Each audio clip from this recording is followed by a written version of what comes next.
A todos. En San José de Cúcuta, siendo las 3:15 de la tarde del día 28 de abril del 2014, fecha señalada mediante prohibido del 26 de marzo del 2014, del 9 de abril del 2014, proferido dentro del proceso de pérdida de investidura radicado con el número 54001,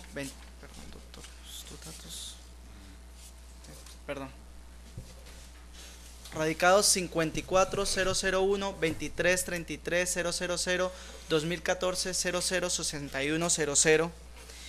Los señores magistrados, doctor Carlos Mario Peña Díaz, quien preside, el doctor Edgar Enrique Bernal Jáuregui y la doctora Dioselina Ramón Arciniegas, en asocio con el abogado asesor adscrito al despacho del magistrado sustanciador, se constituyen en audiencia. Previo al inicio de la audiencia, se recomienda tanto a los asistentes como al público en general que se encuentra en esta sala que deberán guardar el debido respeto y decoro en el desarrollo de la misma. Deberán apagar o poner en silencio todos los equipos de comunicación que se encuentren en su poder, tales como celulares, iPads, iPods o similares, con el fin de evitar la interrupción de la audiencia. De igual manera, se solicita que mientras esté interviniendo alguna de las partes, las demás partes y los asistentes guarden absoluto silencio. Muy buenas tardes para todos.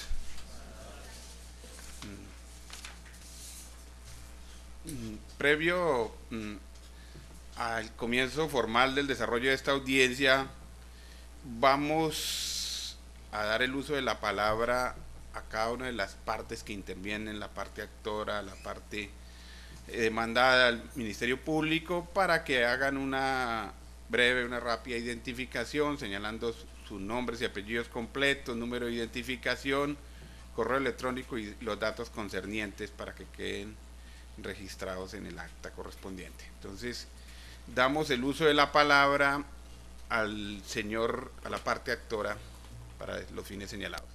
Buenas tardes, sus señorías. Carlos Alberto Bolívar Corredor, identificado con el número de cédula 1090-473-366 de Cúcuta.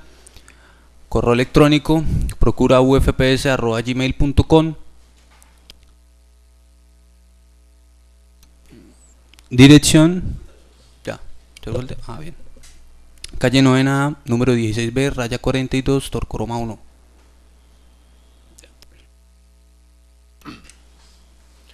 Honorables magistrados, demás presentes, señor procurador, mi nombre es Luis Orlando Rodríguez Gómez, apoderado del honorable concejal José Leonardo Jácome Carrascal. Mi domicilio profesional, Avenida Cuarta Este, 6 raya 49, oficina 115, edificio Centro Jurídico. Correo electrónico orlandorodríguez56@hotmail.com. Cédula de ciudadanía 13.350.035, tarjeta profesional 87518 del Consejo Superior de la Judicatura.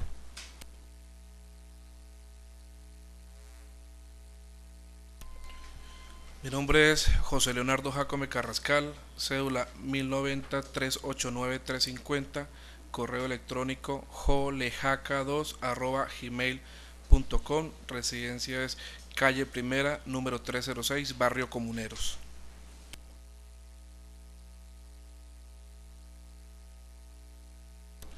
Señores magistrados, buenas tardes, doctor Orlando, doctor Jácome, señor Bolívar Corredor, demás participantes en la audiencia. Mi nombre es Eduardo Galvis Usprun.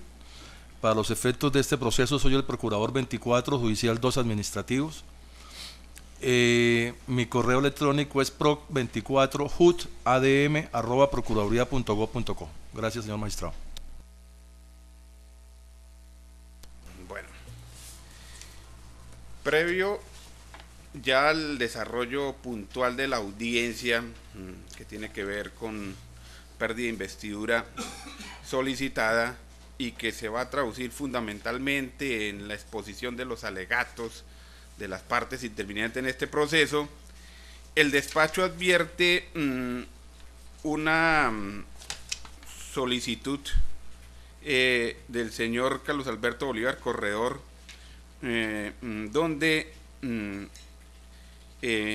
requiere un nuevo aplazamiento de la audiencia fijada para hoy, 28 de abril a las 3 p.m., debido a la ausencia de profundidad e integralidad del acervo probatorio solicitado.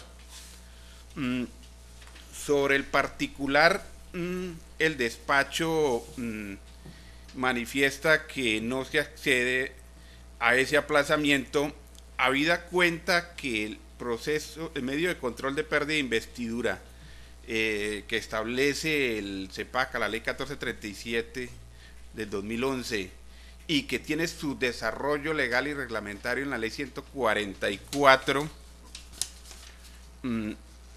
de 1994, es un proceso por su naturaleza expedito, es un proceso especial que requiere una agilidad y que busca que las decisiones se tomen en unos términos cortos, breves, de tal suerte que pretende que no hayan mayores dilaciones en la respuesta del Estado, en la respuesta de la justicia frente a la solicitud de la misma. Bajo esa perspectiva, de todas maneras, cabe recordar que el despacho ha sido proactivo desde el punto de vista de atender las solicitudes que se han planteado dentro del desarrollo del proceso, lo cual nos permite hacer un breve recuento procesal que indica que el reparto de la demanda se hizo el 25 de febrero del 2014, el auto admisorio se realizó el 26 de febrero del 2014, la notificación personal al demandado se hizo finalmente el 17 de marzo ante la Secretaría del Tribunal ante la imposibilidad de notificarlo personalmente por otros medios.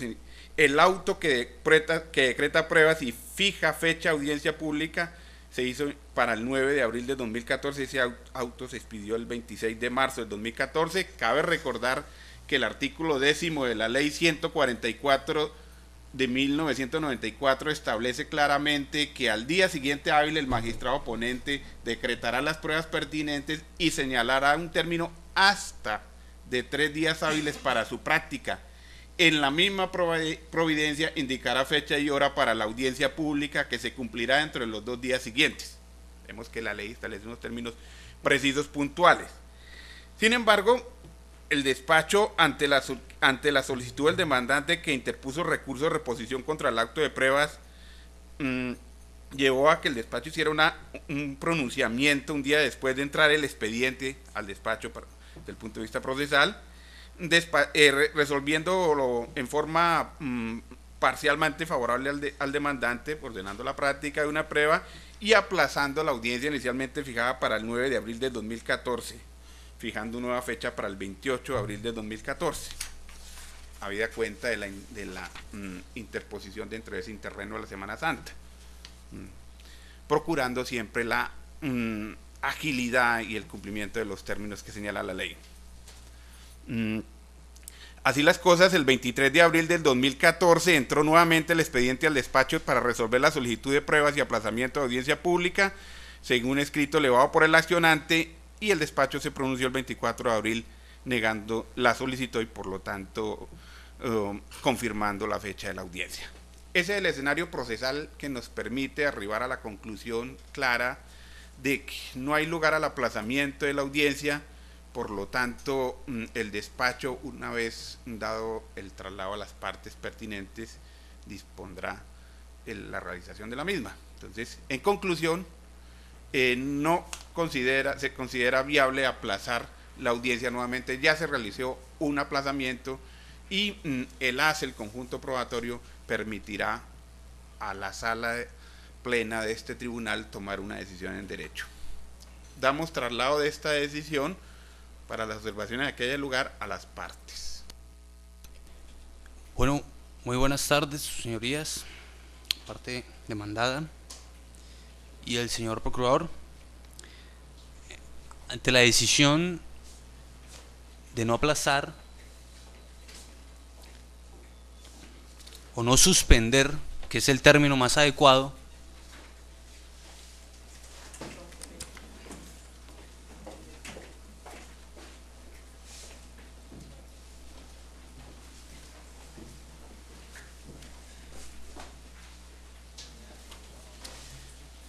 da la decisión, como venía diciendo, de sus señorías, de no aplazar o no suspender, que es el término más adecuado, la audiencia, la única audiencia para alegatos, resulta importante e imprescindible alegar para la parte accionante, apelar al debido proceso, a las garantías procesales, en la medida en que, para salvaguardar precisamente la legalidad o no incurrir en una eventual causal de nulidad del proceso, inclusive alimentándolo, nutriendo el proceso administrativo de causales como, por ejemplo, Código General del Proceso, en el que artículo 136, me permito citarlo, causal de nulidad: el proceso es nulo en todo o en parte solamente en los siguientes casos. Y el quinto numeral precisa: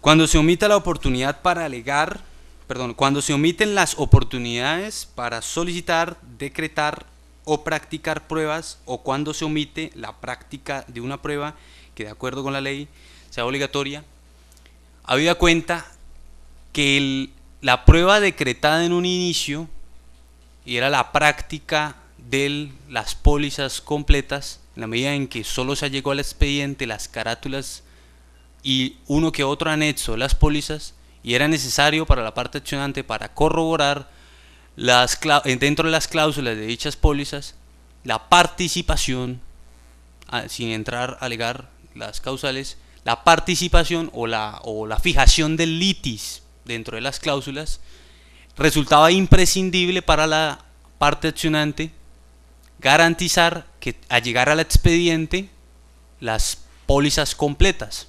Dichas pólizas hoy a la hora de la mañana no llegaron, eran alrededor de 100 folios, calculando que cada póliza por semestre eran alrededor de 200, alrededor de 12 folios, es decir, estamos hablando de casi 100 folios desde el año 2008 hasta el año 2014, y dada la voluminosidad de esta prueba, era supremamente importante que la parte accionante, tanto la parte, inclusive para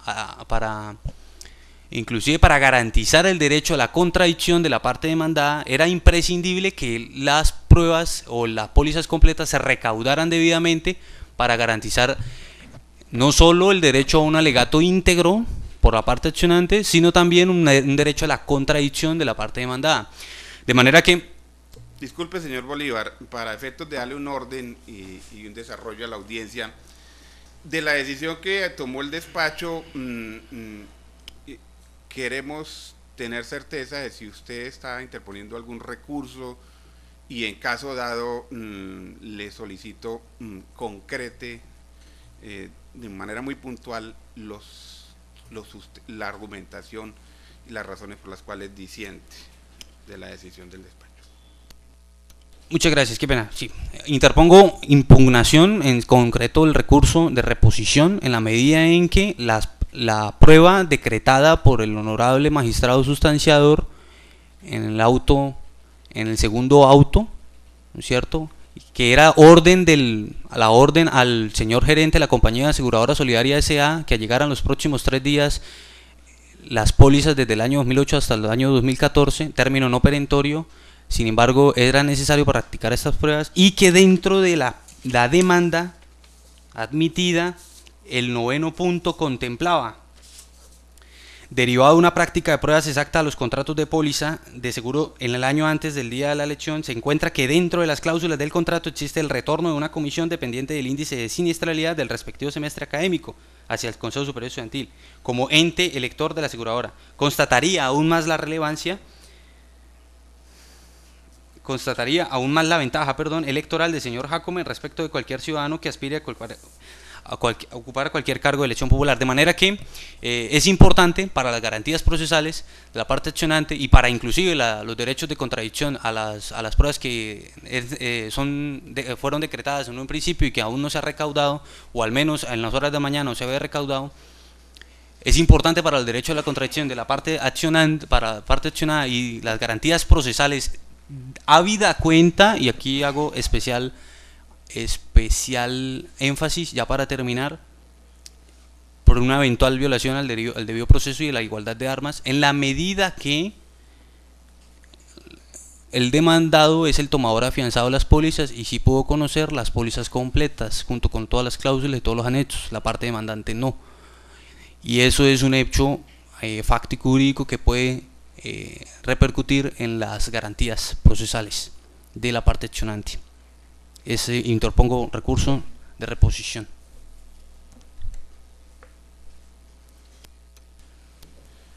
Damos traslado del recurso de reposición interpuesto por el accionante al señor apoderado del demandado. Gracias, su señoría. Con todo respeto, solicito al honorable tribunal se niegue el recurso interpuesto y se confirme la decisión anunciada. Por la misma naturaleza de la acción, lo que se pretende o lo que se busca es determinar si en efecto hubo alguna actuación relacionada con la contratación que tenga vocación de configurar causal de pérdida de investidura. En cuanto a la prueba del contrato de seguro, pues debemos acudir al mismo Código de Comercio, tal como lo expresara el suscrito al contestar la demanda. En las razones de la defensa se invoca de manera expresa el artículo 1046 del Código de Comercio. ¿Cuál es la prueba del contrato de seguro? Aquí no se trata en este proceso de debatir la fianza o los riesgos asegurados. Se trata de establecer si hubo en sí un contrato o no, si se participó en ese contrato, si se gestionó ante la entidad pública algún contrato o algún negocio, lo cual, de resultar probado, indiscutiblemente conduciría a declarar probada la causal de pérdida de investidura. Reza el artículo 1046, el contrato de seguro se probará por escrito o por confesión. Con fines exclusivamente probatorios, el asegurador está obligado a entregar en su original al tomador, dentro de los 15 días siguientes a la fecha de celebración, el documento contentivo del contrato de seguro, el cual se denomina póliza, el que deberá redactarse en castellano y firmarse por el asegurador. La superintendencia bancaria señalará los ramos y la clase de contratos que se redacten en idioma extranjero. El parágrafo señala: el asegurador también está obligado a librar a petición y a costa del tomador, del asegurado o del beneficiario duplicados o copias de la póliza. Si hubo contrato o no hubo contrato, es un hecho que no se ha debatido, que no se ha negado. Hubo contrato, en efecto. Lo que queda por determinar probatoriamente es quiénes son las partes del contrato y si la universidad es parte en el mismo. Muchas gracias, su señoría. Damos traslado del recurso al señor representante del Ministerio Público. Gracias, señor magistrado. Antes de pronunciarme de fondo sobre la posición del Ministerio Público, yo quiero exaltar la labor del despacho, en el sentido de ser respetuoso de los términos, de la celeridad, de la puntualidad en la aplicación del derecho. Lo que se ve a diario es la dilación, y aquí estamos frente a un proceso que ha sido oportuno, eficaz, y que en todo momento ha buscado una rápida sentencia para una aplicación correcta del derecho. Luego, desde ya el Ministerio Público sostiene que en ningún momento el despacho ha atentado contra las garantías al debido proceso o al derecho a la defensa. En segundo lugar, coadyuvo la posición de la parte demandada de no conceder el recurso de reposición, toda vez que los hechos que soportan la demanda están debidamente sustentados. Me explico: los hechos de la demanda sostienen que el señor concejal está presuntamente incurso en causal de inhabilidad por haber celebrado un contrato. El contrato obra allí, las partes obran allí, el objeto en igual forma. Luego estaríamos hablando de una serie de pruebas que en este momento no conducirían a nada al concepto del Ministerio Público. En ese orden de ideas solicito al señor magistrado se mantenga en la decisión, no concediendo el recurso de reposición, y continúe con el trámite del proceso. Gracias. Bien, amables. Una vez escuchado entonces a las partes y al concepto del Ministerio Público, el despacho considera que no hay razones que lo lleven a modificar su decisión de negar el nuevo aplazamiento de la audiencia y decretar una medida en otro sentido, habida cuenta de que, como bien lo recuerda el señor procurador, desde el mismo momento, desde el 26 de marzo que se decretaron las pruebas, se atendió el requerimiento, la solicitud probatoria por parte del actor, y el mismo tribunal, el despacho, ha estado atento a insistir sobre ese punto. Razones ajenas, totalmente ajenas a la actitud diligente del tribunal, llevan a que dicha prueba no se haya recaudado plenamente. Sin embargo, existen unos elementos de juicio, unos elementos probatorios que, a juicio del despacho, coincidiendo con el Ministerio Público, servirían para tomar la decisión de fondo que le corresponde a este tribunal en este medio de control de pérdida de investidura. Por consiguiente, entonces, al ratificarse la negación de la solicitud, no queda otro camino sino continuar con el curso de la audiencia. Y en ese orden de ideas, entonces, vamos a proceder, como lo dispone la ley, en particular la ley 144 de 1994, a otorgar el uso de la palabra a cada una de las partes y al Ministerio Público para que presenten sus correspondientes alegatos. Para tal fin vamos a otorgar un término máximo de 20 minutos, siguiendo el mismo orden en que lo hemos venido haciendo a lo largo de esta audiencia. Vale decir, en primer lugar, otorgamos el uso de la palabra al señor accionante, señor demandante Carlos Alberto Bolívar Corredor, con el fin de que en el término máximo de 20 minutos presente sus alegatos. Muchísimas gracias, su señoría. Haciendo el paréntesis, que sí resulta realmente curioso que se considere que no hay una violación a las garantías procesales por parte de la parte demandante, en la medida en que se discute un contrato y se discute toda la dimensión del contrato y sus cláusulas, y el contrato no esté completo hoy en el expediente, de manera que resulta muy curioso que y extraña a la parte demandante que existan los suficientes elementos de juicio probatorios para que emita una sentencia conforme a derecho, estando el contrato incompleto. De manera hacemos la salvedad, ya superada la etapa de la decisión en la solicitud de la suspensión, si hacemos la salvedad, la medida en que hubo violación efectiva a los derechos, a las garantías procesales de la parte demandante, habida cuenta, dicho sea de paso, que la parte demandada sí pudo conocer las cláusulas completas de la póliza, del contrato completo, y la parte demandada no, la parte demandante no. Entonces ahí una violación. De manera que, otorgados los 20 minutos, procedo a elevar alegato final a sus señorías, argumentando la causal de inhabilidad en la que el señor demandado incurrió un año antes de la elección, violando la ley 136 de 1994 y ley 617 del 2000.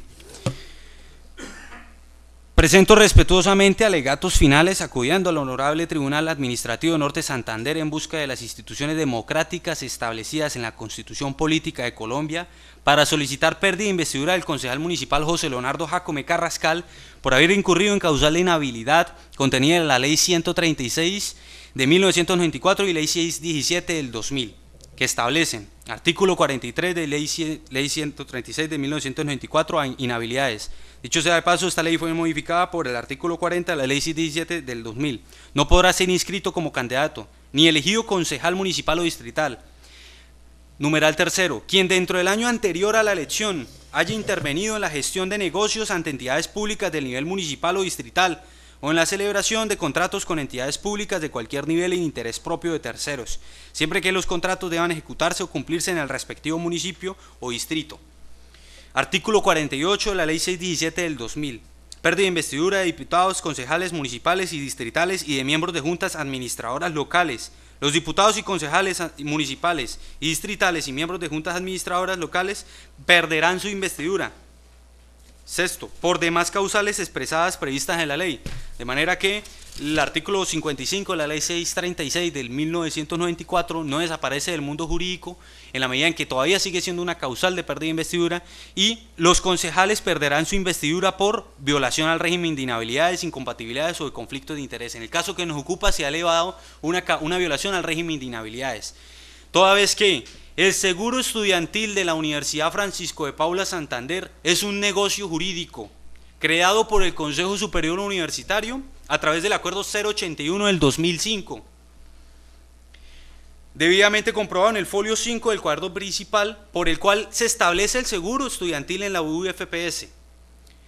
Este acuerdo, del que se presume su legalidad, fue promulgado considerando la facultad que otorga la Ley 30 de 1992, que es la ley que regula la educación superior en Colombia, y que precisa, el artículo 122, los derechos pecuniarios que por razones académicas pueden exigir las instituciones de educación superior son las siguientes. Parágrafo segundo, las instituciones de educación superior estatales u oficiales podrán, además de los derechos contemplados en este artículo, exigir otros derechos denominados complementarios, los cuales no pueden exceder el 20% del valor de la matrícula.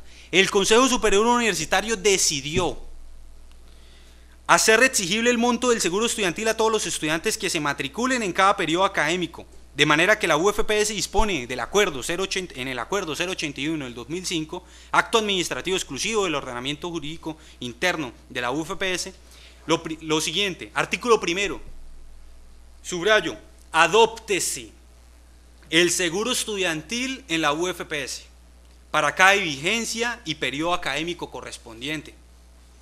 Parágrafo primero, el seguro estudiantil será exigido dentro de los trámites de cada matrícula financiera, de manera que la UFPS también interviene en la celebración de contratos de dos pólizas cuyo serial es 475-2994000000029, correspondientes al ramo de accidentes de escolares, ver anexos del 7 al 11, carátulas de pólizas, comprobantes de pagos y comprobantes de deuda del Consejo Superior Estudiantil a la aseguradora, y que contratos que no están completos, ya sabemos las razones por las cuales no están completos, y cuya sociedad que asume el riesgo es la aseguradora Solidaria S.A., cuyo gerente no allegó las pólizas completas, anotando enfáticamente al honorable tribunal las diferencias entre el verbo celebrar y el verbo suscribir, rogando que se interprete de manera taxativa la dimensión semántica de ambas palabras. Y aquí ruego que se interprete de manera semántica y taxativa las palabras: celebrar, cumplir algo según lo prescrito, con las solemnidades legales u otros, para la debida eficacia de un acto o contrato. Esto fue tomado del Diccionario Enciclopédico del Derecho Usual, editorial Iliesta, cuyo autor es Guillermo Cabanellas. Y suscribir, firmar al pie de un escrito, es decir, convenir con el dictamen de alguien. Esto fue tomado del Diccionario de la Lengua Española, de manera que se puede concluir sin duda alguna que una cosa es suscribir y otra es celebrar, no son sinónimos, y si la ley contempla solo la palabra celebración o intervención en la celebración, se podría definir que el que suscribe un contrato celebra, pero quien celebra el contrato no necesariamente debe ser el suscribiente del contrato. Todo esto para discernir que la universidad no suscribe el negocio jurídico, pero sí lo celebra, de inicio a fin. Tanto es así que, primero, creando la obligación de pago del monto de los estudiantes matriculados. Segundo, transfiriendo el monto desde la cuenta única de la UFPS a la cuenta de la aseguradora. Tercero, incluyendo los estudiantes que se matriculan extemporáneamente, de allí a la división de varios pagos durante el semestre, de allí la división de varios pagos consecutivos durante el semestre académico. De manera que la intervención en la celebración del negocio jurídico, contrato, póliza de accidentes escolares de la UFPS es una intervención sine qua non, sin la cual no, ya que si la universidad no acuerda la obligación de los estudiantes de pagar el monto, no habría nacido ningún contrato del seguro estudiantil todos estos años antes. Es una dimensión temporal anterior a la celebración del contrato. No, si la universidad no transfiere el monto a la cuenta de la aseguradora, no se habría cumplido la cláusula legal de transferir a tiempo el monto de la prima y habría repercutido en la responsabilidad fiscal a la parte que actuó de tomador afianzado, el inicio del contrato. Y si la universidad no incluye como asegurados los estudiantes matriculados extemporáneamente, la póliza habría quedado incompleta y se violarían los derechos complementarios prometidos por la UFPS cuando extiende matrícula financiera a los estudiantes y precisa el concepto del seguro estudiantil durante el contrato. Es decir, antes, iniciando y durante el contrato, la universidad celebra el contrato de póliza de accidentes escolares. Aunado a esto, el principio de efecto vinculante. Se concluye que la UFPS celebra también el contrato en la medida en que los estudiantes son asegurados, parte beneficiaria del contrato, porque la UFPS así lo ha permitido cada vez que recauda sus recursos a través de la arquitectura administrativa y financiera, y que siendo la universidad un ente triestamentario que ejerce cogobierno para realizar el pregonado principio constitucional de autonomía universitaria, los otros dos estamentos, trabajador y profesoral, han aplaudido o han celebrado a través de sus órganos colegiados la dirección de los estudiantes, que los estudiantes celebren el contrato. Por ello la UFPS celebra el contrato de seguros de accidentes, como lo he venido diciendo. Dicho sea de paso, la intervención taxativa o restrictiva, la interpretación taxativa o restrictiva de las leyes no elimina la posibilidad de inclusión de los principios básicos del derecho cuando entran a jugar un papel en la hermenéutica jurídica. De manera que sería válido afirmar que el hecho que los alumnos de la UFPS son parte beneficiaria del contrato, en la medida en que somos más del 75% de los miembros de la institución, no es razón suficiente para afirmar que la institución en su integralidad no celebra el mencionado contrato por principio de efecto vinculante. Si la respuesta es sí, estaríamos transgrediendo el principio constitucional de autonomía universitaria, en la medida en que el cogobierno universitario es desvalorado como columna esencial para la universidad. Si la respuesta es no, tendríamos que en la dimensión del etos universitario, la UFPS ha participado conscientemente como parte asegurada del negocio jurídico y por ende la UFPS sí interviene en la celebración del contrato que es representada como causal de inhabilidad. Asegurar que la UFPS no interviene sino logísticamente en el recaudo del monto del seguro estudiantil es un intento que se ve reflejado al momento en que el apoderado allega un certificado en el que la contadora pública de la universidad asevera que la universidad recauda a nombre del Consejo Superior Estudiantil Universitario el valor correspondiente al seguro estudiantil, certificado que ya fue previamente objetado a su señoría por un escrito debidamente radicado en la Secretaría General y fue denunciado por esta veeduría ciudadana ante la Fiscalía General de la Nación en semanas pasadas por la presunta comisión de 5 delitos: falsedad ideológica en documento público, uso de documento falso, obtención de documento público falso, fraude procesal y concierto para delinquir, en el que habría incurrido no solo la contadora de la universidad, sino el apoderado que allegó el certificado al expediente y solicitó a sus señorías que se tuviera como prueba. Resulta elemental para entender la configuración de la causal de inhabilidad del demandado que la prima con la que se paga la póliza de accidentes escolares hace parte del erario público y constituye la totalidad de la prima con la que el demandado se hace acreedor como representante legal del Consejo Superior Estudiantil Universitario de la comisión de retorno que la aseguradora gira a las arcas de esta sociedad privada semestre a semestre, variado por el índice de siniestralidad.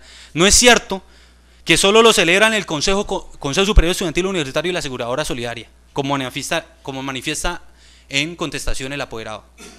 Si esto fuera cierto, el Consejo Superior Estudiantil Universitario giraría de sus presupuestos la totalidad de la prima que establecen los comprobantes de deuda. También resulta elemental, luego de una interpretación taxativa de la Ley 136 de 1994 y Ley 617 del 2000, qué pena, ¿cuánto me queda? 8 minutos.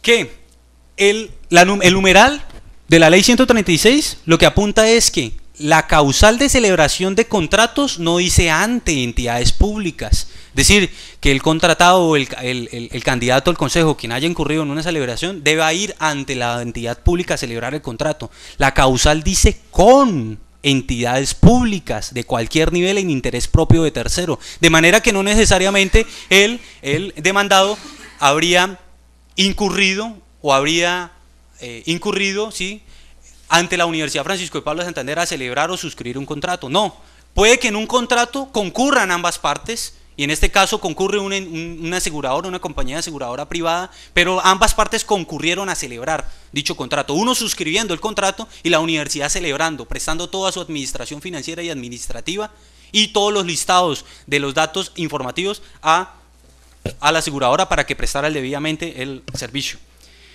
El concejal municipal, siendo candidato, era representante legal de una asociación que coordina la escogencia de la aseguradora de los estudiantes y firma en representación de dicha asociación como tomador afianzado una póliza que asciende a un monto de 169.820.000 pesos en el primer semestre del 2011 y para beneficiar a 16.982 estudiantes, y de un monto de 166.130.000 pesos en el segundo semestre del 2011 para beneficiar a 14.000 estudiantes.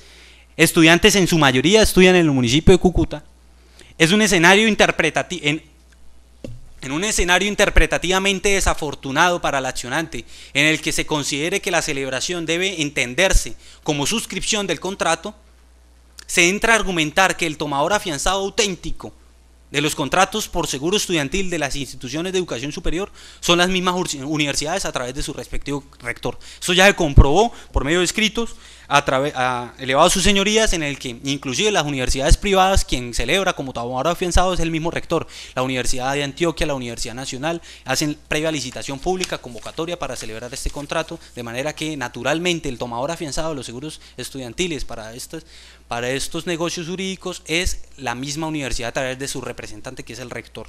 Para ello se allegó debidamente al expediente para conocimiento del honorable tribunal, como ya lo venía diciendo, una resolución de la universidad pública, una universidad pública, UDEA, y una póliza de la Universidad Javeriana, en el que es imprescindible cómo la universidad recauda los dineros y que en el caso de la UFPS, por autonomía universitaria, se decidió delegar o facultar tales obligaciones o responsabilidades a un ente privado y externo al organigrama de la universidad, el cual es el Consejo Superior Estudiantil.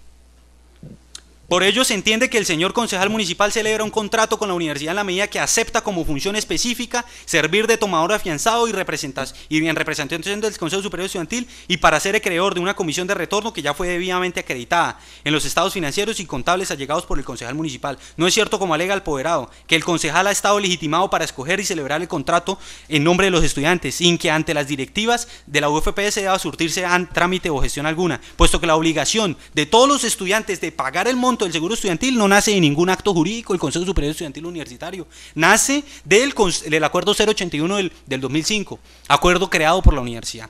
Muestra del intento de configurar una especie de artificio jurídico es allegando certificado a la contadora pública de la universidad, declarando que los recursos se recaudan a nombre del Consejo Superior Estudiantil Universitario. ¿Cuánto me queda, perdón? 4 minutos. De manera que 3 minutos. De manera que no es cierto tampoco un argumento al final de la contestación del señor apoderado en el que los comprobantes de pago evidencian que esos dineros no son de la universidad, entre comillas, que no se trata de un pago de cuenta oficial que se tramita sin resolución de pago, que no es objeto de ninguno de los descuentos que se hace a toda cuenta oficial, precisamente porque estos dineros no son de la universidad, son de los estudiantes y se giran a la entidad que la Asociación del Consejo Superior Estudiantil Universitario contrató para que en nombre de los estudiantes asumiera sus riesgos. Esto es falso, desconociendo sospechosamente que los dineros de la matrícula financiera llegan a la única cuenta de la universidad, la misma que siempre se ha cobrado, 260-111-61-2 del Banco de Bogotá, y que según la ley 30 son otros derechos pecuniarios que las universidades pueden exigir desde que no sea el 20% de la matrícula, y que en ambos semestres se incluye el concepto de estampilla por cultura de Norte Santander como estampilla legal, cobrada a todo acto financiero oficial de cualquier entidad pública. La universidad no puede tener cuentas privadas. La universidad, en la medida en que recauda el dinero a todos los estudiantes, 16.000 estudiantes primer semestre, 14.000 estudiantes segundo semestre, estos dineros se convierten automáticamente en susceptibles de control fiscal por parte de la Contraloría Departamental, es decir, son parte automática del erario público. Y no es cierto que el apoderado ha manifestado que el dinero son de los estudiantes. Por Dios, llega a la cuenta única de la universidad pasan a ser automáticamente de la universidad y la prima de la póliza se paga con el dinero de la universidad. En el mismo certificado de la Cámara de Comercio de Cúcuta, bueno, esto no es relevante, es preciso alegar la salvaguarda del principio general del derecho, donde la ley no distingue, no les da el de intérprete distinguir, ¿sí? En la medida en que pareciera que la parte demandada alegara que hiciera falta intervenir o celebrar un contrato como persona natural, y no en representación de una sociedad jurídica para que configure la causal de inhabilidad, como si en la segunda causal en la ley distinguiera quien haya intervenido en la celebración de contratos, que para intervenir o celebrar hace falta actuar como persona natural o como representante de alguna sociedad, la ley no distingue. De manera que se configuran, según la jurisprudencia del Consejo de Estado y de varios tribunales en Colombia, las 4 causales o 4 requisitos. Primero, que la persona elegida como concejal del respectivo municipio haya celebrado contrato con una entidad pública de cualquier nivel. Segundo, que la celebración del contrato haya tenido lugar dentro del año inmediatamente anterior de la elección, comprobado. Tercero, a que dicho contrato haya sido celebrado en interés propio de terceros, comprobado. Cuarto, que el contrato deba ejecutarse o cumplirse en el mismo municipio, recomprobado. Se discriminan los requisitos de forma categórica y taxativa en el presente caso, en la medida que, primero, el concejal intervino en la celebración de 2 contratos de seguro estudiantil, debidamente ya comprobado, y ha llegado el expediente. Tiempo adicional de 1 minuto para que redondee. Muchísimas gracias. La celebración de contratos de dichos contratos con la Universidad Francisco de Paula tuvieron lugar dentro del año inmediatamente anterior a la elección. Tercero, el contrato fue celebrado en interés de terceros, los 16.000 estudiantes. Y cuarto, la contrato de póliza por accidentes escolares debe ejecutarse preponderantemente en la ciudad de Cúcuta. De la manera que, por los argumentos anteriormente esgrimidos, solicitamos en nombre de la justicia, la democracia, la transparencia y la genuina y real autonomía universitaria, no la tergiversada, no la perversa, que se decrete la pérdida de investidura del señor concejal municipal José Leonardo Jácome Carrascal, que incurrió sistemáticamente en la violación del régimen de inhabilidades, obteniendo así notoria y bienaventurada ventaja electoral sobre la totalidad de los candidatos a este cabildo municipal. La lucha del hombre contra el poder es la lucha de la memoria contra el olvido. Milán Kundera. Muchas gracias. Muy amable, señor Bolívar. Entonces, damos el uso de la palabra a la parte demandada, en primer lugar al señor apoderado y en segundo término, si a bien lo tiene, el señor concejal. Gracias, su señoría. Por el mismo término. Aspiro a no tener necesidad, su señoría, de agotar el término que gentilmente el tribunal me ha concedido. Sin embargo, con la venia de los honorables magistrados y del señor procurador, debo empezar por referirme tal vez a las lecciones más elementales de elegancia juris que a veces se pierden en los estrados judiciales. Yo quiero ser muy claro, honorables magistrados, en 2 aspectos que me han sorprendido y me han impactado. Uno, la forma como se utilizan los medios masivos de comunicación, tratando de enlodar el único patrimonio que yo tengo, que es mi buen nombre. No estoy inhabilitado, no estoy impedido, señor Bolívar, para llevar a cabo la defensa de los intereses del concejal Leonardo Jácome. No soy empleado público, no soy funcionario de la Universidad Francisco de Paula Santander. Soy asesor vinculado por contrato. Segundo, quiero también referirme a uno de los últimos apartes que el actor señala. No estoy acostumbrado, y así se evidencia en mi historia como abogado y como litigante, no estoy acostumbrado, reitero, a utilizar artificios en aras de un proceso. Hechas estas aclaraciones, paso, honorables magistrados, a argumentar la solicitud de negación de las súplicas de la demanda por las siguientes razones. Como ya lo expresaba anteriormente, El contrato de seguros no nos podemos inventar ni la definición ni las partes del mismo. El contrato de seguro se encuentra claramente definido en la ley. Las partes del contrato del seguro, reza el artículo 1037 del Código de Comercio, son el asegurador, o sea, la persona jurídica que asume los riesgos debidamente autorizado para ello con arreglo a las leyes y reglamentos, y segundo, el tomador, o sea, la persona que obrando por cuenta propia o ajena traslada los cargos. Es decir, si lo que se alega es que se celebró un contrato, pues necesariamente siendo un contrato regulado por la ley, un contrato típico, pues debemos entender quiénes son las partes del contrato.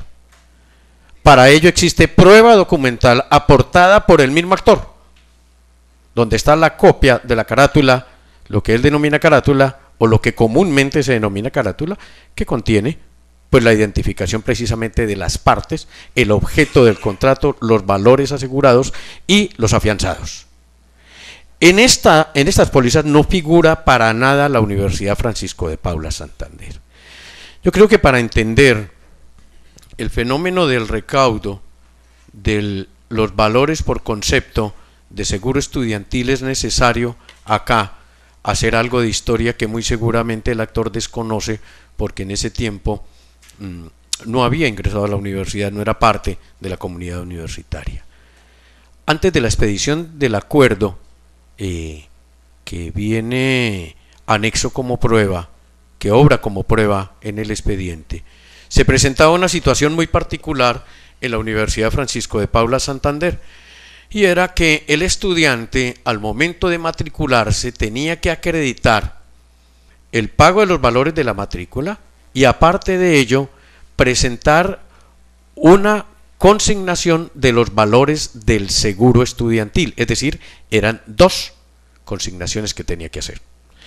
En visita practicada por la Contraloría se estableció que no era muy santo, no era muy correcto que esos valores de recaudo del seguro estudiantil fueran a una cuenta privada. En efecto, para ese entonces, el presidente del Consejo Estudiantil abría una cuenta en nombre propio, que era al sitio donde cada estudiante debía ir a depositar el valor individual que le correspondía pro rata del valor de la póliza global. La Contraloría llamó la atención sobre ese particular, pero además porque se venían presentando una serie de inconvenientes al interior de la universidad, y era que algunos estudiantes simple y llanamente no pagaban el valor del seguro. Es decir, ellos no adquirían la póliza que a ellos los protegiera en su condición de estudiantes en el interior de la universidad mientras duraran cursando los semestres respectivos. Nosotros no podemos desconocer la historia. Allí, frente a aquel llamado de atención o aquella observación que hace la Contraloría, es que se expide el acuerdo que tantas veces se ha invocado, se ha citado, pero que además ya me causa el denuncio penal que el actor ha formulado contra el suscrito por 5 delitos. ¿Qué hace el citado acuerdo número 081 del 15 de diciembre de 2005? Aquí no dice que la universidad tenga que contratar el seguro estudiantil, por ninguna parte. Hace exigencia del seguro estudiantil, del seguro, no de la póliza, ni del valor de la póliza, ni del valor del seguro. Adóptese el seguro estudiantil en la Universidad Francisco de Paula Santander para cada vigencia y periodo académico correspondiente. El seguro estudiantil, es decir, lo que el estudiante, ¿cuál es la obligación del estudiante? El seguro estudiantil será exigido dentro de los trámites de cada matrícula financiera. Aquí no está diciendo que la universidad compre en nombre de los estudiantes. Todo lo contrario, está ratificando que es una obligación de cada estudiante acreditar con la matrícula que se encuentra asegurado. el parágrafo segundo de este artículo primero que adopta el seguro estudiantil señala que el Consejo Superior Estudiantil coordinará todo lo pertinente a la escogencia de la aseguradora y el presidente del Consejo Superior Estudiantil firmará la póliza como tomador afianzado. ¿Cuál es el papel de la universidad en este proceso? Lo señala el mismo acuerdo. La Universidad Francisco de Paula Santander dará la logística correspondiente.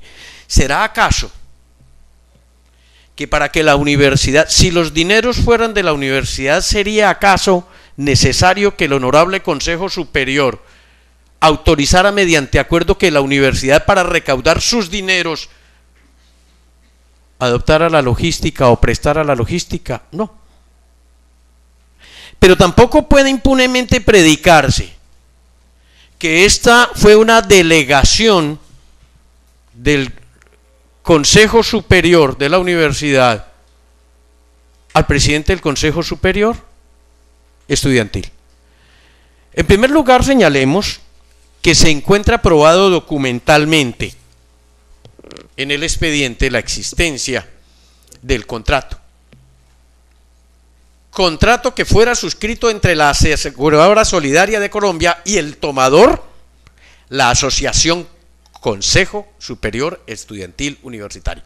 Es decir, de conformidad con lo dispuesto por el artículo 1037 del Código de Comercio, que nos señala cuáles son las partes de un contrato de seguro, están plenamente identificadas y está probado documentalmente que fue entre la Asesora Solidaria de Colombia y la Asociación Consejo Superior Estudiantil Universitario. Pero igualmente se encuentra probado, honorables magistrados, que la Asociación Consejo Superior Estudiantil Universitario es una institución de carácter académico, profesional y social de utilidad común, sin ánimo de lucro. La misma parte actora aportó una parte de los estatutos. El suscrito como apoderado del honorable concejal aportó autenticado la totalidad de los estatutos.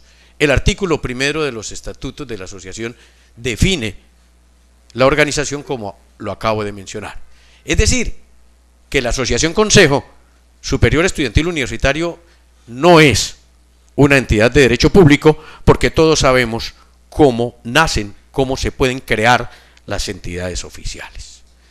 Esta, por ser una entidad que nace, una institución que nace del acuerdo de voluntades particulares, pues lógico, y tener el carácter de asociación se rige por el derecho privado. Los estatutos y el certificado de existencia de entidades sin ánimo de lucro expedido por la Cámara de Comercio, aportado también por la parte actora y aportado por el suscrito como apoderado, rezan que la Asociación Consejo Superior Estudiantil Universitario representa a toda la comunidad estudiantil de la Universidad Francisco de Paula Santander, dentro y fuera de la misma. Y es en ejercicio, honorables magistrados, de esa representación que selecciona la compañía aseguradora en nombre de sus representados, los estudiantes, y celebra el contrato. Igualmente, en el dicho certificado de la Cámara de Comercio y en los estatutos se encuentra probado documentalmente que el patrimonio del Consejo Superior Estudiantil Universitario de la Universidad Francisco de Paula Santander está conformado por, entre otros, numeral primero, por las rentas que se obtengan del aporte del seguro de accidentes estudiantiles. Estas son pruebas documentales, honorables magistrados, no han sido tachadas de falsas, no han sido impugnadas dentro de la oportunidad procesal. Paso a referirme a continuación a la argumentación para desvirtuar de plano, porque es que la Universidad Pública Colombiana, así goce de autonomía, se sujeta también a la ley. Es decir, la autonomía solo admite los límites que la misma ley señala. Y es que en materia de delegación contractual, pues hay unas normas que rigen esta particular actividad de la administración pública. Debo referirme en primer lugar a las normas estatutarias adoptadas por el Consejo Superior Universitario, y en especial a dos acuerdos. al acuerdo 048 de 2007, acuerdo que compila los acuerdos que conforman el Estatuto General de la Universidad. El artículo 17 señala que los contratos que celebre la universidad estarán sujetos a la aprobación y registro presupuestal por la respectiva dependencia del presupuesto de la universidad, y en ellos deberá estipularse que los pagos a que se obligue la entidad quedan subordinados a las apropiaciones que se hagan en el respectivo presupuesto. El artículo 38 del citado Estatuto General señala las funciones del rector, acorde con la misma Ley 30 de 1992, prácticamente es una transcripción. El literal D del citado artículo 38 señala como competencia del rector suscribir los contratos y expedir los actos que sean necesarios para el cumplimiento de los objetivos de la universidad, atendiéndose a las disposiciones legales vigentes. El artículo 39 del Estatuto General, que es la carta de navegación, es la máxima norma de toda universidad, nos dice que el rector podrá delegar en los vicerrectores o decanos aquellas funciones que considere necesarias, con excepción de la imposición de las sanciones de destitución y de suspensión. Y el artículo 40, por último, de este Estatuto General nos dice que las decisiones y los actos administrativos que expida el rector se denominarán resoluciones y deberán ser refrendados por el secretario general de la universidad. Esta última norma, este último aparte de la norma, ya no se encuentra vigente. Lo anterior nos indica, honorable magistrado, señor procurador, que para que exista una delegación no puede ser caprichosamente ni de manera tan informal, sino que debe respetarse el ordenamiento jurídico de la universidad, y entre ellos tal vez el estatuto más importante, que es el Estatuto General, donde reposa en el plenario la prueba de la delegación que supuestamente el señor rector hizo en el presidente del Consejo Superior Universitario, o en el honorable concejal acá presente, para que en nombre de la universidad, como delegación de una función propia del rector, celebrara un contrato. Y no puede existir en el plenario porque no es así, no ha existido, nunca se ha expedido un acto administrativo en ese sentido. Pero miremos también uno de los aspectos de la vida universitaria que más ha extraginado en el país, es el aspecto de la contratación por parte de las universidades. El artículo 69 constitucional desarrolla el principio de la autonomía universitaria. Posteriormente es desarrollado, reglamentado por la Ley 30 de 1992. Ya hoy en día no existe ninguna duda en torno al régimen de contratación de las universidades. Lo ha desarrollado el Honorable Consejo de Estado y la Corte Constitucional. Las universidades gozan de autonomía incluso para expedir sus propios estatutos contractuales. Miremos qué nos dice el Estatuto de Contratación o Reglamento de Contratación de la universidad al respecto. Está contenido en el artículo 77, en el acuerdo 77 de 1997, con una reforma del acuerdo respecto de cuantías por el acuerdo 099 del mismo año. Este acto administrativo por el cual se expide el reglamento de contratación de la Universidad Francisco de Paula Santander. El artículo 12 nos señala representación legal de la Universidad Francisco de Paula Santander. Para todos los efectos del presente reglamento, el rector será el representante legal de la Universidad Francisco de Paula Santander, sede Cúcuta, y en virtud de tal investidura será el único que pueda obligarla y hacer las reclamaciones de los derechos que le correspondan. Asimismo, será el competente para ordenar y dirigir licitaciones, concursos, y para escoger contratistas, adjudicar y celebrar contratos y convenios. Estamos refiriéndonos a un contrato de seguro. Es evidente que este no es un contrato de la universidad. El rector podrá delegar, hablando de la delegación que se predica en la demanda, el rector podrá delegar en el vicerrector asistente de investigaciones y extensión la competencia para la celebración de contratos y convenios en el Fondo Rotatorio de Investigación y Extensión. Yo creo que la Universidad Francisco de Paula Santander presenta una situación supremamente particular que personalmente no comparto, pero son decisiones de las directivas que en su autonomía ellos toman. En la Universidad Francisco de Paula Santander no está delegada la contratación administrativa, salvo la única excepción que contiene este reglamento.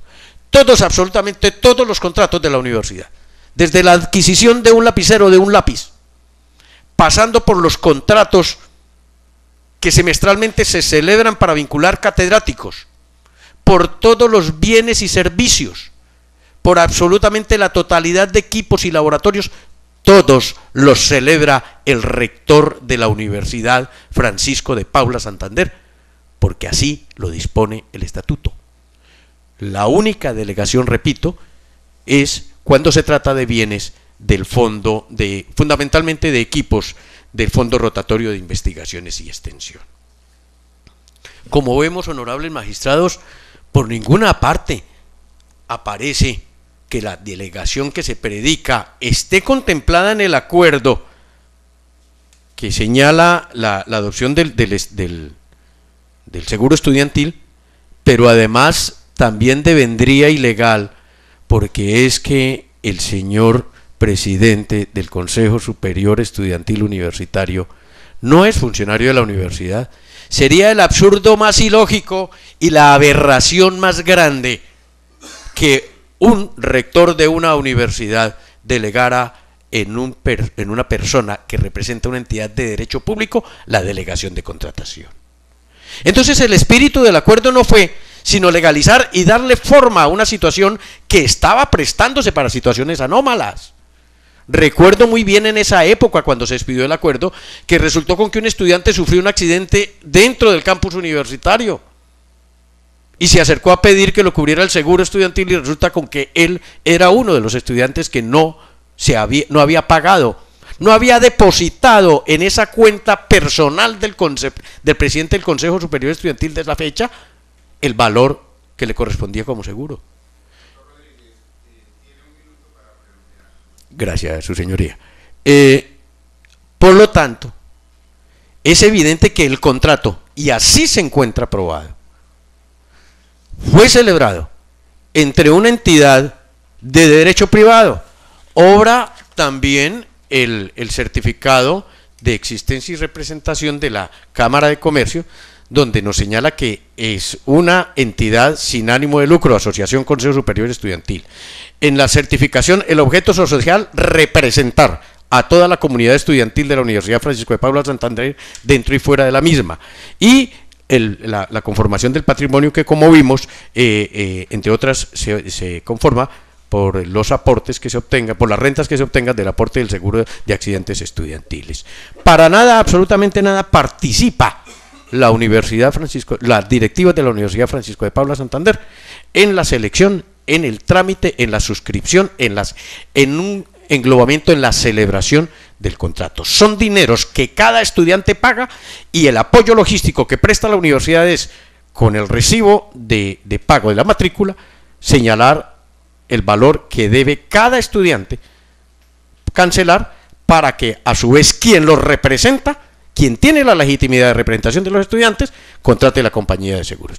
No existe en consecuencia la causal alegada, por lo tanto respetuosamente ratifico la solicitud, que sean negadas las súplicas de la demanda. Gracias. Damos el uso de la palabra al señor concejal Leonardo Jácome, si lo estima pertinente.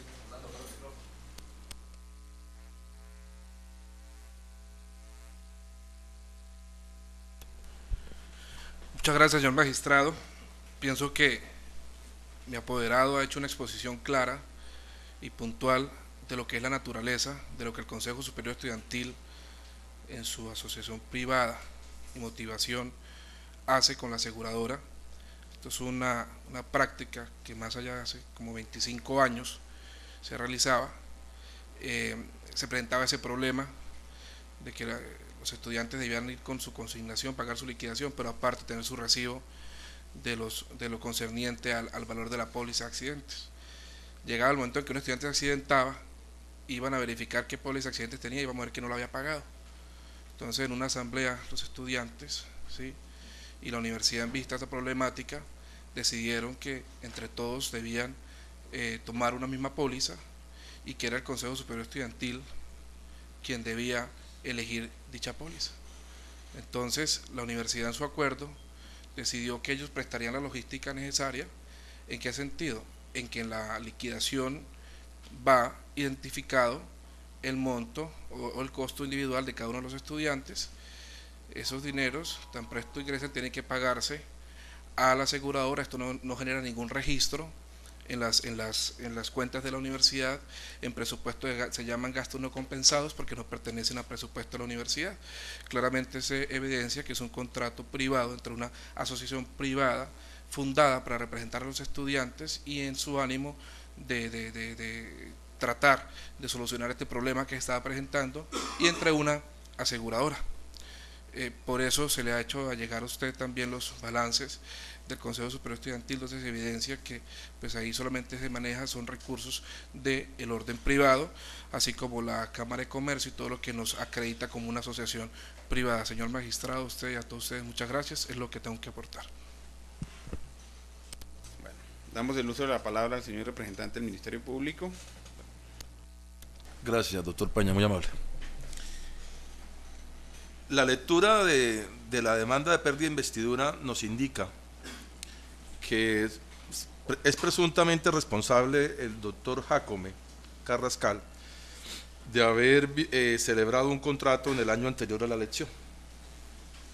En ese orden de ideas, es necesario decir que dicha conducta se enmarca dentro del numeral tercero, artículo 43 de la ley 136 de 1994.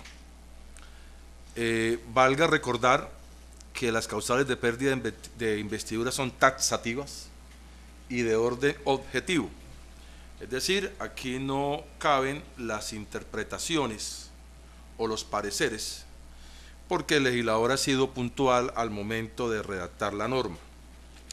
El numeral tercero, que es el que se le enmarca o el que se le encuadra según las voces de la demanda al concejal Jacome Carrascal, reza lo siguiente: quien dentro del año anterior a la elección haya intervenido en la gestión de negocios ante entidades públicas del nivel municipal o distrital o en la celebración de contratos con entidades públicas de cualquier nivel en interés propio de terceros, siempre que los contratos deban ejecutarse o cumplirse en el respectivo municipio o distrito. Asimismo, quien dentro del año anterior haya sido representante legal de entidades que administren tributos, tasas o contribuciones, o de las entidades que presten servicios públicos domiciliarios o de seguridad social en el régimen subsidiado en el respectivo municipio. En ese orden de ideas caben tres hipótesis en este numeral. La primera, haber intervenido en la gestión de negocios ante entidades públicas del nivel municipal o distrital. La segunda, una celebración de contratos con entidades públicas de cualquier nivel en interés propio o de tercero, siempre que los contratos deban ejecutarse o cumplirse en el respectivo municipio. Nótese que la primera causal es la gestión ante entidades del nivel municipal o distrital. En este caso, la Francisco de Paula Santander no es del nivel municipal. Y el tercer caso, haber sido representante legal de entidades que administren tributos, tasas o contribuciones, o de las entidades que presten servicios públicos domiciliarios o de seguridad social en el régimen subsidiado. Sobre esta causal no nos pronunciaremos porque no es el caso que nos ocupa. Entonces entraremos a desarrollar si el señor Jacome está en curso en causal de inhabilidad por haber celebrado contrato con entidad pública de cualquier nivel en interés propio o de tercero, siempre que los contratos deban ejecutarse o cumplirse en el respectivo municipio o distrito. Obra prueba en el proceso de un contrato de seguros celebrado de una parte por el Consejo Superior Estudiantil, por la Asociación Consejo Superior Estudiantil Universitario. Revisando el artículo 70 del Acuerdo 48 de 2007, que compila los acuerdos que conforman el Estatuto General de la Universidad Francisco de Paula Santander, nos sostiene que la institución, es decir, la universidad, reconocerá y apoyará la existencia de un Consejo Superior Estudiantil, conformado por los estudiantes elegidos a los diferentes cuerpos colegiados de la universidad. Tiene un parágrafo que dice que la elección del presidente del Consejo Superior Estudiantil será por elección universal y secreta de los estudiantes de la universidad. Los demás miembros de la Junta Directiva serán elegidos de acuerdo al estatuto interno del Consejo Superior Estudiantil. Esta norma desde ya nos asoma cuál es la realidad de la Asociación Consejo Superior Estudiantil. Es una institución reconocida y apoyada por la universidad para los estudiantes. En momento alguno es una dependencia de la universidad. Y leyendo notas que encuentro sobre el Consejo Superior Estudiantil, me llama la atención la siguiente, y por eso lo anoto en el concepto que culminada mi intervención lo entregaría a Secretaría. Dice que el Consejo Superior Estudiantil Universitario es una institución de carácter académico, profesional y social, de utilidad común y sin ánimo de lucro. No posee filiaciones de partido político ni religioso, lo cual no impide que sus miembros lo tengan. Está claro que una de las partes entonces es la Asociación Consejo Superior Estudiantil en dicho contrato de seguro y no la Universidad Francisco de Paula Santander.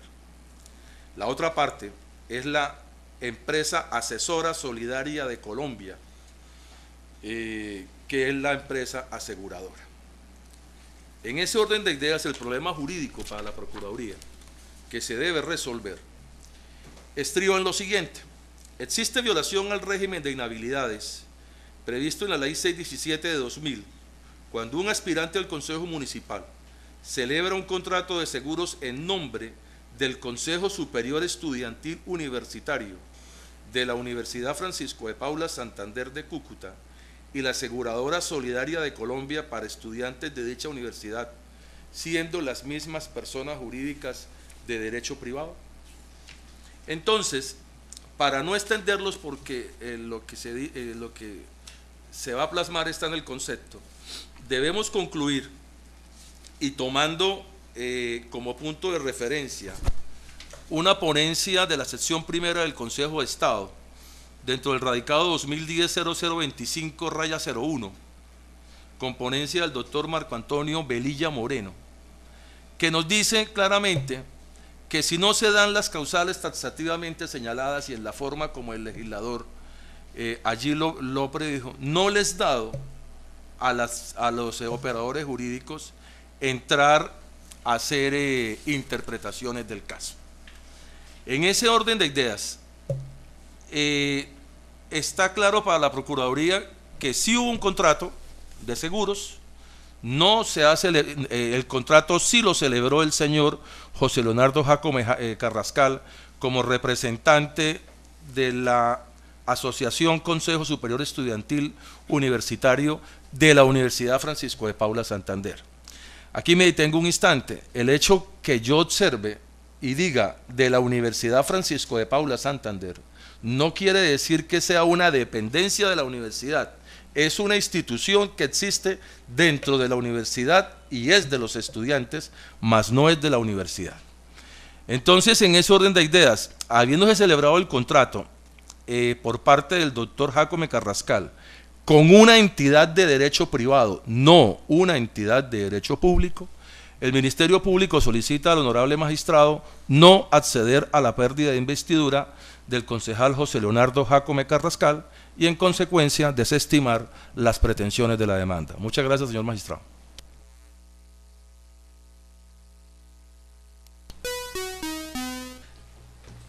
Bueno, entonces, terminadas las intervenciones de las partes y la gente del Ministerio Público, y, es decir, una vez presentados los correspondientes alegatos, propósito fundamental de esta audiencia, y por consiguiente no siendo otro el objeto de la misma, de esta audiencia pública sea por terminada y se procederá desde luego a firmarla por quienes han intervenido en ella. Rogamos a las partes intervenientes entonces no retirarse del recinto antes de haber suscrito el acta correspondiente. Entonces dejamos formalmente concluida esta audiencia. Les agradecemos a todos su colaboración y participación. Les deseamos un resto de tarde